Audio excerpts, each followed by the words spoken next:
To add money to your Charles Schwab account, including an IRA, start by logging in to the Charles Schwab website.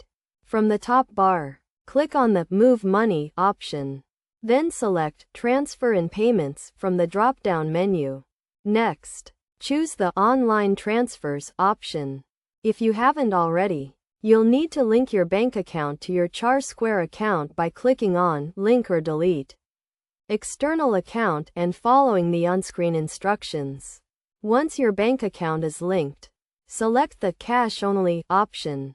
Then click on Select Account under the From section and choose the bank account you want to transfer money from. You'll then see two sections appear, and you'll need to click on the Select Account button again.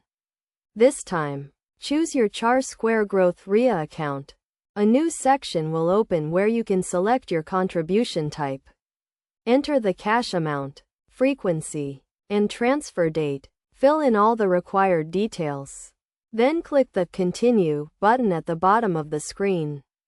Review and submit your transfer by checking your details to confirm they are correct. Then click the Submit button.